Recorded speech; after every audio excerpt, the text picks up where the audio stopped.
Hey, so welcome to this session where the goal is to just get you started with Python and Jupyter notebooks.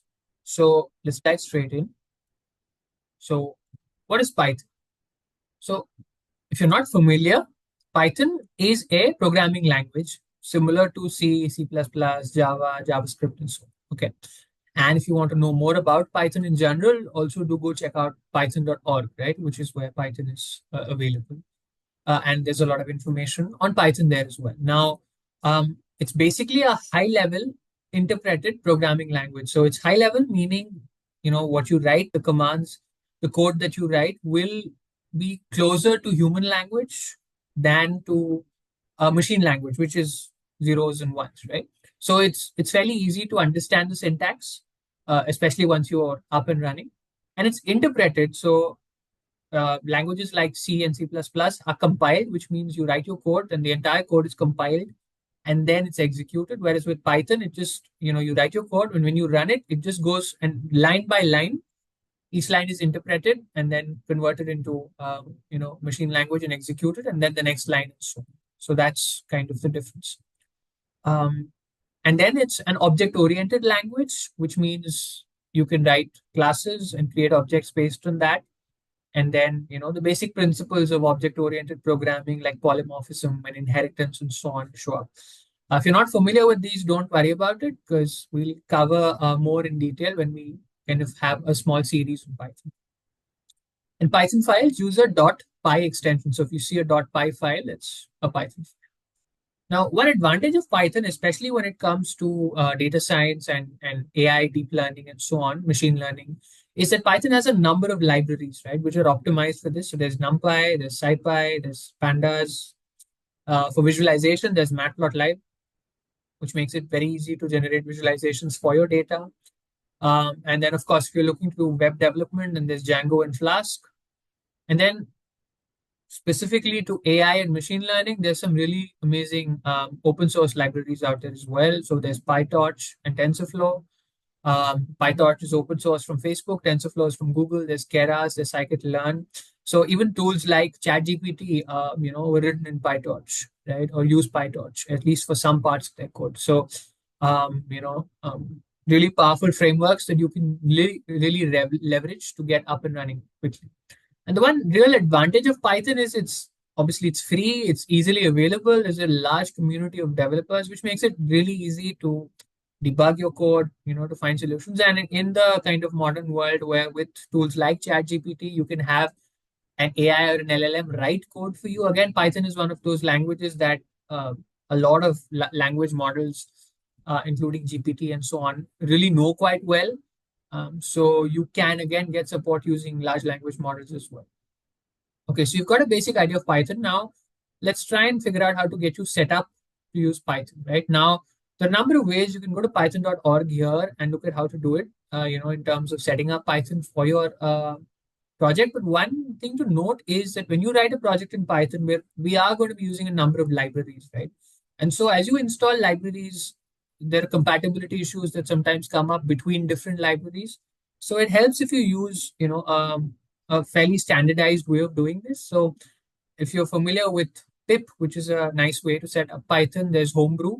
But in this particular instance, I'm just going to show you quickly about Anaconda, which is a nice way to get set up for Python. So it's a very nice ecosystem that's been around for a while now, and that makes setting up Python very easy across platforms, meaning whether you're using, across operating systems, which means if you're using a Mac machine, a Windows machine, you have a Linux OS running, it's fairly easy to get set up with Anaconda, and it's consistent, right? So go to anaconda.com, and this is the latest kind of web page. So it might change in the future, but for now, this is what it looks like. You can sign up if you want, or sign in if you've already got an account, in which case you're probably set up. But if not, you can go click on the free download section, and you'll go into a page that looks something like this. You can register or you can skip it, and you'll end up with a download page. And you can, depending on your operating system, click download, and Anaconda will download the installer. You can download the installer from there and then use the installer. Just click on the installer, and it's very easy to get set up. So I won't kind of show you like right in the video how that works, because well, it's very simple. Just click on the installer and it'll take you through it.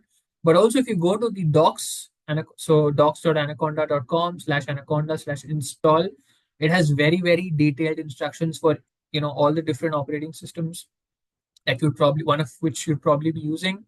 And if you click on that, for example, if you click on install in Windows, you can see here what it looks like. It shows you very clearly what the steps will be. So it's extremely easy and quick. So go ahead and do that. If you're looking to use Anaconda for this. And then one advantage again of using Anaconda is Anaconda comes with this tool called Anaconda Navigator, right? So what that does is you can now, open Navigator. You get a very nice, graphical user interface. Basically you can see what you're, instead of using a command line, you can click on which packages you want. If they need to be installed, you can click on install and it'll get you, set up quickly. Like here, there's Jupyter. So you want to install that, you can click on install. Once it's installed, you click on launch and it'll get you up and running. Now, the one thing that, is important when you're using Python is to understand what an environment is. So if you look here, you can see environments. Now, the basic idea is, like I mentioned before, when you're, running a project, you're going to have a lot of packages you're using, and packages have dependencies. So depending on which package you're using, sometimes you might end up in a situation where there are conflicts between packages, and resolving them is a big hassle sometimes. So and sometimes you have different projects that are using different versions of the same package for, consistency, or because the previous version of the tool was written by somebody else who was using that set of packages and so on. So it helps if you have an environment, right? So what you can do with an environment is set up that environment, which is very easy with Anaconda, and then you install all the packages you want for that project in that environment. You use that environment for that project. And then the advantage is if you're porting the project, you're kind of, making this for somebody else and you're sending it to them and so on, you can share the environment with them and they get all the, they know exactly what versions of what packages you use. So it makes life much easier. So I, just take a look at environments and, the docs, on the Anaconda website make that very easy as well. So if you use Navigator, then it's very easy. Go and click on environments and you can search through your environments, or you can create your environments, click on create, and you can create your environment. Once you do that, you click on, so in this case, I'm just showing you an example of, say, the root base environment. And it shows you, you can go through and look at different packages. You can search here. And if you click all, you can change this and click installed or not installed. And, once you do that, you can see what is installed. You can see the version numbers. I've just blanked it out for now. But also what you can do is now, if it's not installed, you can go say, click on it and install it, right? So it makes installing packages very easy, and Anaconda will take care of the dependencies. Okay, so that's kind of a quick way to get set up. So, I mean, typically a lot of packages are probably going to be installed. So you wouldn't have to worry, but check. So if you're going to be using Numpy, just search if Numpy is installed, see which version it is. And if it's not, then just click on it and say install, and it'll install it for you, right? So that'll get you going. Now, if you are a person who likes to use the command line, then Anaconda comes with Conda, which is also open source. Conda is open source. And so that makes it very easy for you to manage your Python distribution or installation using the command line. So for those of you who like that. So for example, if you want to install Numpy and you didn't want to use this, editor here, this interface here, you could just go and, say Conda install Numpy and it'll do that for you. And again, Conda will take care of dependencies and make sure you're consistent. If you're creating an environment, I've just put an example here. You can create an environment called Python for AI and select which version of Python you want to use. And then you can go and activate it. So that here I'm activating not Python for AI, I'm activating an environment called data analysis, right? And so I'll also add some of these steps to the notes, that we're putting up on the website at pixagan.ai. But, again, using Conda is extremely easy and they have really good documentation. So you can go check that out at docs.conda.io. And if there's something missing, do let me know in the comments, and I'll add that to the course notes as well. Okay, so now let's look at Jupyter notebooks, right? So you've got Python set up. Now, typically you would use, an editor like VS Code or something like that to get up and running. But for this course, as much as possible, I'm going to try and use Jupyter notebooks, right? And so what Jupyter is a really nice interactive browser-based environment. So it runs, Python. It runs Jupyter. Is effectively it's a server that runs on your system. And it helps you run Python on the browser, and it's very simple to use. It also makes life very easy, especially when you're teaching or trying out simple examples with data science. It's very interactive. So I'll show you an example, and then at the end of, and then we'll kind of really start and create a full Jupyter notebook from scratch. Just to get you up and running quickly. So you can use Anaconda to install that. If not, go to the jupyter.org/install, and there are a number of ways you can get set up. But if you are using Anaconda and have Navigator, just click on Jupyter. It'll initially say install, click on the install. Once you've installed, click launch, and it gets you up and running. If you want to use Conda, just say Conda install Jupyter. Once it's installed that for you, just type Jupyter notebook, hit enter, and it'll load through. So typically it'll load something like this, right, where it shows you your folders. And I've blanked the names out for now, but it'll show you the folders. Click on the folder where you have your file you want to run, or you can just start a new one, say new, and select where you want that file. And I had mentioned at the start of the session that Python files are .py, right? But in Jupyter notebooks, it's actually going to be IPyNB files, which is interactive Python notebooks. So your Jupyter notebook files are going to be IPyNB, not .py, okay? And so the sessions that I'll upload for deep learning or the Python sessions we have, and also for this particular session, will be IPyNB notebooks mostly, and I'll host them so you can download them, and the links to that will be available on the website. You can download them and you can open them up with your Jupyter notebook installation and play around with that, experiment, and see what happens. So this is kind of what we'll be creating today. We'll kind of set up a simple intro session where, if you're familiar with Python, you would have, what a lot of this is. If you've coded before in some other language, also you're familiar with a lot of the what a variable is, and what a list is, and what an array is, and what a function is, and so on. But if not, or if you just want to get up and running quickly with Jupyter notebooks, you can just keep going with us. If you want, you can pause the video, go and install the thing, Jupyter notebooks, Anaconda, and then come back and code with us. Okay. So this is an example of what a Jupyter notebook looks like. And as you can see, it's very interesting because you can write text and then you have code, and you can now execute the code. So let's dive straight in, right? So go ahead and let's get started with some code.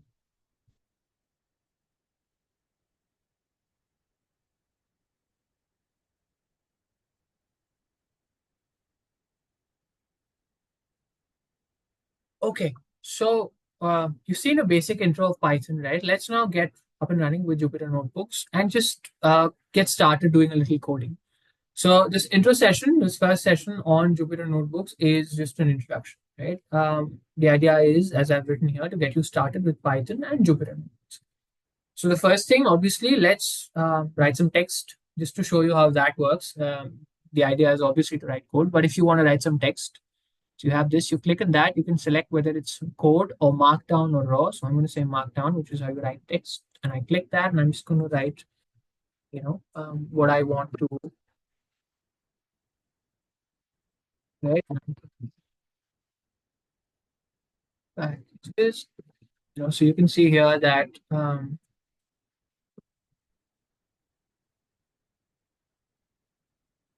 so we are going to install a couple of packages, right, in this session, or use a couple of packages, import a couple of packages.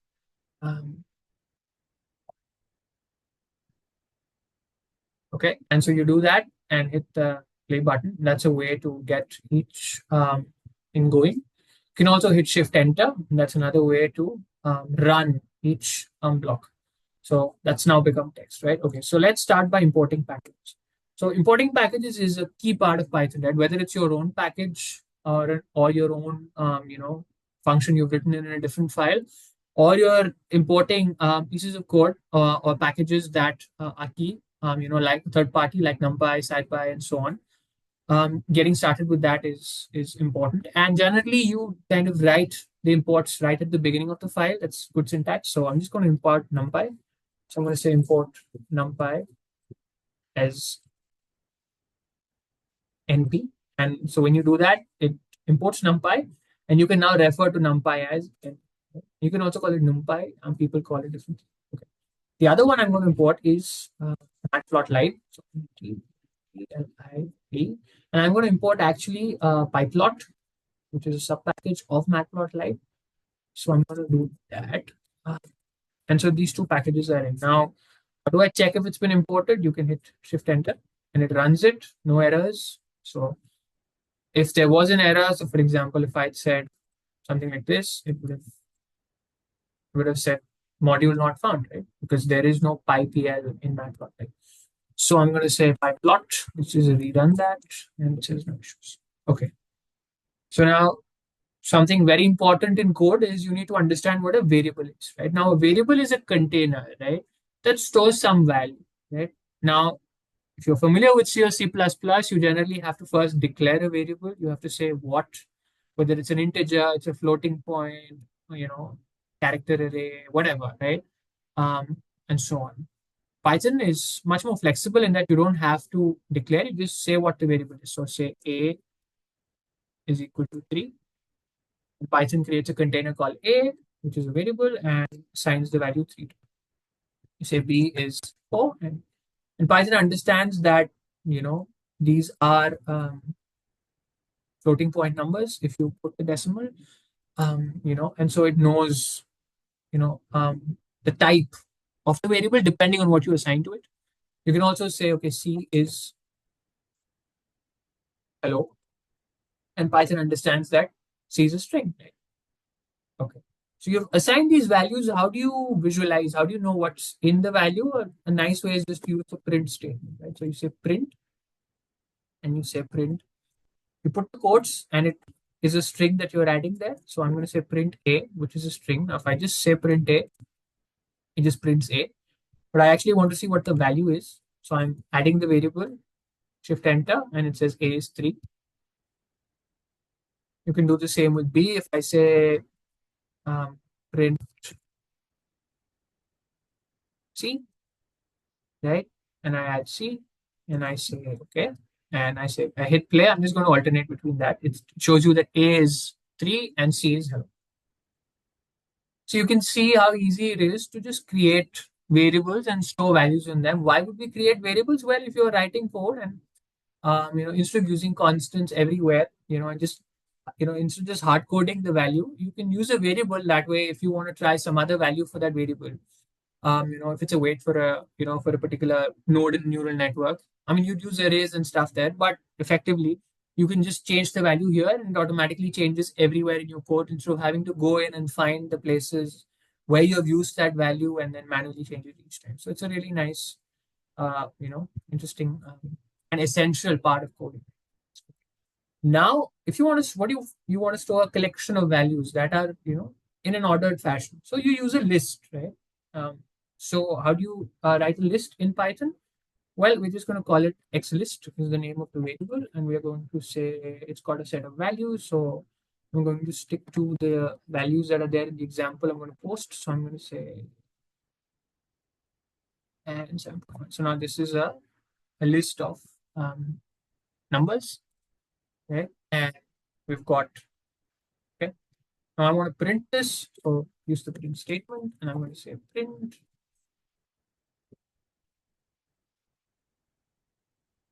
And then say xlist. It prints the list, but suppose I want to print just the second element, right? So in Python, the elements, how you get them is through what is called an index, and its index starts at 0. So this element would be L0. This would be or xlist 0. This would be xlist 1, 2, and 3. So if I want 3.2, I'd say xlist 1, and it should return 3.2. So it prints the list, but it also prints the second element, which is indexed 1. So you have a really nice way to order or have a collection of elements, and that way, then if you want to perform the same operation on all of them, you can loop over this and form an operation. Now, this is a list. If you're using floating point numbers and you're using it for, say, writing data analysis or for, deep learning, AI, machine learning, you'd use arrays, right? And NumPy is a Python package for scientific computing, and it's a really a good way to handle arrays. Now, how do you set up an array in NumPy? So you have a list there. Well, effectively, you can just get started with that. You can say X is, and we've just imported NumPy and said NumPy is NP. So we're going to say NP dot array, right? And then give it a list in brackets as parameters, right? So we are going to give the same list. Let's just do that. We're going to say 1.0. But now let me do something. Let me just change the order. Let's say 4.5. Let's say 3.2. And then let's say 7.1. Okay. So this has created a NumPy array, right? Now you can get the elements exactly the same way.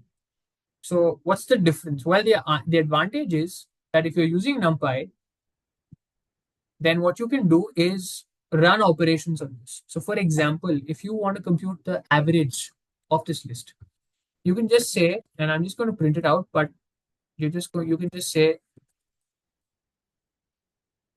right? And you can just say X, which is now the NumPy array, and say dot mean. And it calculates the mean for you, right? Whereas if you're going to do it with the list, you're going to have to, it's slightly more convoluted. You could use NumPy again to do that, but it's slightly more convoluted. What if you want to sort this? So you can say, okay, I want to sort this list. So again, NumPy has a really nice function, and so you can say sorted. And you can say NumPy, so np dot sort, and you can give it the NumPy array, and you say, and it sorted it for you, right? So there's just a couple of examples I'm showing you. And as we do the lectures, um, you'll kind of start seeing some of these operations in the code. I'm talking about the deep learning series.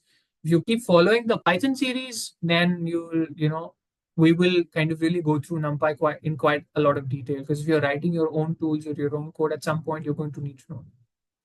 Now, an interesting way to create an array with a constant set of values. So suppose there's an array called y, and I want to have a y full of zeros. I'm going to say np dot zeros, and I give it the size. I'm going to give it the same size as this. So I'm going to say 4, and I'm going to say print y.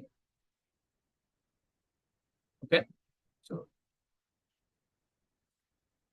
and what you have is an array of size 4 with zeros. And these are all one-dimensional arrays. Um, and so now, if you're familiar with linear algebra, you're familiar with matrices and vectors. A really good reason to use NumPy is that because when you start operating on vectors and matrices, you do not want to write your own operations. There'll be a lot of bugs, the code might slow down, and so the best way to do it is to use, NumPy. Okay. So now what if you want to loop over or look at each of these values and perform an operation on it? So one way to do that is to use a loop, right? And in this case, a for loop. So what a for loop will do is loop over, a particular set of operations multiple times, right? Till the number of times you specified, and then it'll perform that operation that many times. So for example, suppose we want to take this, array, and suppose we want to compute a function based on that. So we've assigned 0 to y. Suppose we actually have a function we want to create. So suppose we are saying that y, right, is, right, x square. So let's just write this down actually. So let me create a small listing. Let's say we want to add y is x square, right, into a plus b. Right? I'm going to call this a markdown. Right now, and I'm going to say okay. So how do we do that, right? For each of these x's, you want a corresponding y. So what you do is you say, okay, let's use a loop. So let's say for I, right? So I becomes a variable in range right? And we say 0, 2, and you can say len x because we want to do it for each value of x. Now, if you know it's 4, you can just say I in range 4, right? It'll give you the same answer. But we, so what len x does is compute the length of x, which we know is 4, right? And now we're going to say y I. So we are using the index to say yi. So if it's the first loop, it will be y0. Second loop, it will be y1, and so on. Is equal to, right? We're going to say xi times xi. Now you can use the power operator as well, but I'm just going to keep this simple and say into a. As you know, we've already defined a and b above. And we're going to say plus. And so at the end of this, let's just print y. Now we know that y was 0 before. So what happens after this? What? It's become that value, right? And here it's not, the reason you see this in an unordered fashion is because we haven't actually stored the sorted value. So it's still a disorganized kind of array. So we're just going to make a small change that we're going to say x is equal to np dot sort x. So we did that again, you execute that. So now that's been updated. Let's go back in and update. So now this has been sorted. Because you sorted that, you ran that, but now the change is not reflected here. So you run everything else, or at least the dependency. You run that, you don't need to run anything in between, just run this, and now the dependencies show up and you see what y is.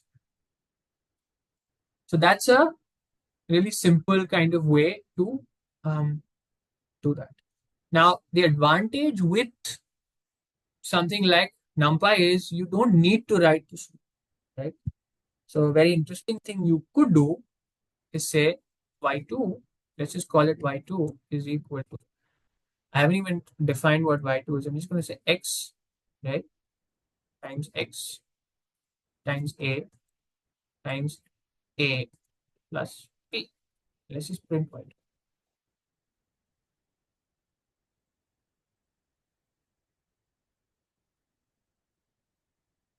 And say y2. And you see y2 is exactly the same, only we haven't written this loop, we've just written it out. And NumPy is smart enough to figure out that x is an array, right? Smart enough to figure out the dimension. It's smart enough to figure out that we want to take each element in x, multiply that by the corresponding element in x again, multiply each of them by a and add b to each of them, and that y2 is an array of the same dimension, right? Now, this is called vectorization, right? So this is a vectorized version of the code. The advantage is that this runs a lot faster than writing a loop, right? But when you write the loop, you see each operation, you see exactly what you're doing. The challenge also with vectorization is if you don't do this properly, you can have issues, right? Because there are vectors, they could have different dimensions. In this case, it's a very simple example. And so you could have errors that creep up that would be hard to identify. So we'd have a full session on vectorization because as we write deep learning models, initially we'll just keep it simple. The first session will be very simple, but as we keep going, you are going to have to write vectorized code, right? That's the speed of the model is going to really change and be much faster. So, but I just want to show you a quick example of how you can just write this operation straight away, and NumPy is smart enough to figure that. Okay, so now you have to set up a function. Okay. So why do we use a function? Well, what if you have an operation that you want to run again and again? So this particular function, right? You want to run it again and again and again. You have different inputs, you have different values that you want to pass in again and again, and you want to run this piece of code again and again. So what you can do is write it as a function. So you can say, okay, def, and when you say def, it's a keyword. Python realizes that you're setting up a function. You say, I'm going to say def compute by. So that's the name of the function. And then you can pass in the parameter. So for in this case, I'm going to pass in xi, a, and b, right? And I'm going to use this function. So I'm going to say, forget vectorization for now. I'm going to say yi, right, is equal to y, and I'm just going to say yi because I'm not passing in the array is xi times xi times a plus b. And then, so it's going to create a variable called yi. It's going to take xi, multiply that by xi again, multiply that by a, and add b to it, right? And then you're going to say return yi, right? And so it's going to return the value yi. So let's run this. Well, it doesn't seem to do anything, right, specifically. And the reason is we haven't run the function. We haven't called the function. We've set it up. We've said compute y. We've said xi, which got these three um, parameters coming in. And then when you have these parameters, you do some operation on it and you return, you store that value in yi, you return the yi. But now what values are we passing? So what do? We now have to call the function with the input. So suppose we say, and again, I'm just going to wrap this up in a, well, okay, let's just store this in C. And so C is equal to compute yi, compute y, and I'm going to give it, so let's use the same values we had. X is what? X is 3.2. Let's use 3.2. Let's use X is 1. So let's say 1.0, right? We had A and B defined above. So we're going to call them 3 and 4. This is 3.4 and B is 4.4. And we print C.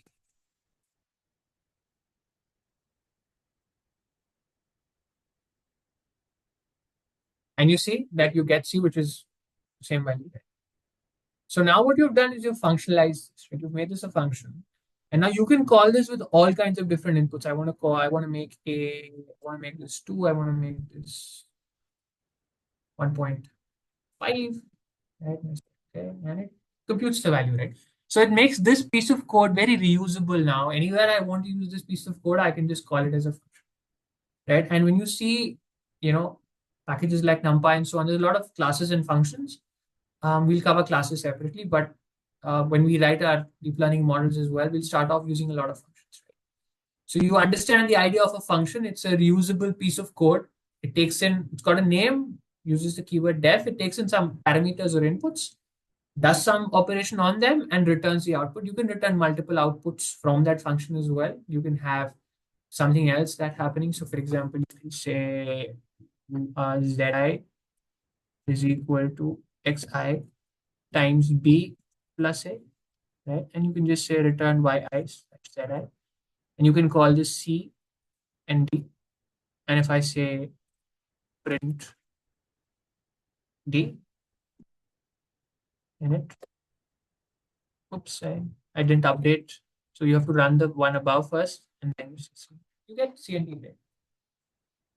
Okay, so you can reuse now, and now wherever you call compute y, it's going to compute y and z and return. So you understand y a function, and you can return. Excellent. Now we are going to try and visualize the data. We're going to visualize this y we have created here. And we're going to try and compare how the y changes with x. So a really nice way to do that is to plot it. Right? And how do you plot it? You use matplotlib. Right? Now matplotlib has a lot of very different plots you can use. We're just going to do a simple line plot. Right? So how do you do that? Well, we've imported, if you remember above, matplotlib.pyplot as PLT. Pyplot is, the plotting package. So we're just going to say plt.plot. And what are we plotting? We are plotting x versus y. We've already defined x and y above. So we're going to say x, y, and I'm going to say I want a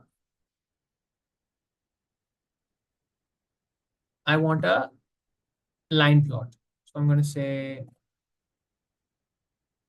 right, let's go. And you see matplotlib plots x versus y. Now suppose I want to see the points. So I say at. And so it shows me the points. Great, but not typically, if you're plotting, you want to tell people what the x and the y axis is. So let's go do that. Let's say plt.plot. Actually, let's say plt.x label. And so that finds the x label, and the x label is x, right? We're plotting x on the x axis, and we're going to say plt.y label, and you have y on the y axis. Run that again. And we've got X and Y. Great, right? Now I'm going to add a title to this. So I'm going to say plt.title. And so we're going to say comparing X versus Y. Got the title. So you've seen how to define X and Y as NumPy arrays. And now I'm just passing that X and Y into matplotlib. And it very quickly generates a visualization. So if you can already start seeing an advantage of a notebook as well, because you can have these nice pieces of code. You can write the text in between as markdown that explains it. If you want to make a change on some piece of code, you can make a change, run it again, and the remaining blocks, you can run them and they get updated. And it's very easy to visualize in a Jupyter notebook itself. So it makes life extremely easy. So we're going to be doing a lot of our deep learning coding in this as well. And all the Python tutorials also will be using Jupyter notebooks, except where really necessary, where then we can try and, if you're writing, a more complex kind of full-on module, we might use something like VS Code. So hopefully you've really started, getting the hang or getting a feel for Python. Don't worry if you haven't. Check out this notebook that we'll post. Check out the notes as well. And feel free to experiment with this. So, download the notebook and play around with it. Play around, change the parameters, change the values, see what happens. And then, as we post more interesting modules, you'll get familiar with that. So hope you enjoyed this. Do check out the course notes at pixagan.com/lectures. And also the code will be posted there. Okay, so hopefully you've enjoyed the coding session. It's kind of, got you up and running. With Jupyter, it's got you getting back to some Python if you've done it before and have not been in touch with Python, or it started getting you into the mood of, starting to learn some AI and some Python as well. Now, we've put the notes for this session at, on the Pixagan website. So all the lectures are at pixagan.ai/lectures. This one is at /getting started with Python and Jupyter Notebooks. I'll drop this in the description section of this video as well. So you can go ahead and check out the notes. We've added notes to this session. What we've also done is added a quiz. So we'll do that at the end of most sessions. And so go ahead and do try that because it's a good way for you to, kind of just exercise your knowledge. We'll also add some questions occasionally that have not necessarily been covered, but will help you kind of learn new facts. So do go try out the quiz. And now next, depending on where you've come to this lecture from, if it's from the deep learning series, we get back to that and start building our first model. And if you want to follow and learn some Python, then we'll have lectures on Python where we'll start with the basics, in terms of variables and functions and classes, and then, and keep going from there with packages like NumPy, SciPy, and so on. So do come back and keep watching our series. Thanks.